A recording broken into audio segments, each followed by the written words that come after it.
जा रहे हैं। आज कल की वीडियो है, 3 गैर मुस्लिम लड़कों ने मिल करके कॉलेज से बच्ची को बुलाया और उसको मार करके स्कॉर्पियो में ले गया।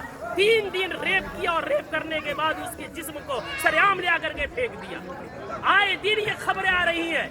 मैं पूछना चाहता हूँ, इसके पीछे के जिम्मेदार मुआशरे के हमारे और आप जैसे बेगैरत लोग नहीं है जो शादियों में, नाच गानों में, पैसों में आग लगा रहे और आग लगा करके शादियों को इतना मुश्किल बना दिया कि वक्त में शादियां नहीं हो रही है, जिसकी वजह से हमारी बेटियां, जज्बात उनमें भी है, जज्बात की रो में बह करके एजुकेशन वाली बच्चियां गैरों के गोद में खेल नहीं रही है, बल्कि टिश्यू पेपर बना करके उन्हें इस्तेमाल करके गली कूचों में फेंक नहीं दिया जा रहा है, बल्कि उनके चेहरे उड़ाए जा रहे हैं। इतने अदब एहतराम के साथ बार बार इसरार करने के बाद झुक करके, बाप कह करके, भाई कह करके, ईमान का हवाला देकर, इस्लाम का हवाला देकर, पूरी सोसाइटी के आदो पैमान का हवाला देकर के कहा गया, लेकिन फिर क्यों नहीं माने? जुर्रत की बात है, हिम्मत की बात है। आखिर वो हिम्मत आई कहां से कि पूरा मुआशरा बाइकाट कर रहा है? आप ना चला रहे हैं, चौक पे नचा रहे हैं, पूरा बस्ती इस गुनाह से बचना चाहता है। खुदा का खौफ खाए हम लोग, कल क़यामत में क्या मुंह दिखाएंगे? पूरे गांव में नचाते हुए लेकर आते हैं, मस्जिद के सामने से लेकर आते हैं, पूरे गांव में। ये क्या है? इसको जिद नहीं कहते हैं तो और क्या कहते हैं? इसको हठधर्मी नहीं कहते हैं तो क्या कहते हैं?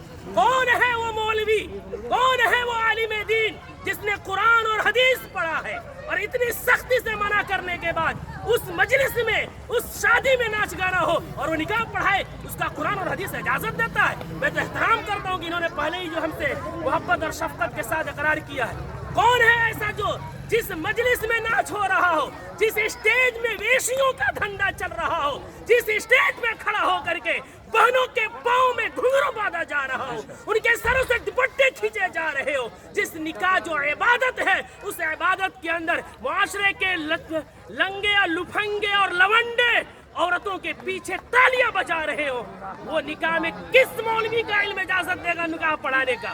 कौन सी कुरान इजाजत देगी? कौन सी हदीस इजाजत देगी? यहाँ सब कलिमा पढ़ने वाले हैं। हम मरेंगे, रब के सामने हाजिर होंगे। दुनिया की बात छोड़े, हमें ये खौफ क्यों नहीं आता कि निकाह एक इबादत है, नमाज भी इबादत है। नमाज में अगर कोई गाना बजाए, नमाज का मजाक है। निकाह में कोई गाना बजाए, वो निकाह का मजाक नहीं तो क्या है? जो मौलवी कुरान की आयत पढ़ेंगे उनका मजाक नहीं तो क्या है? हदीस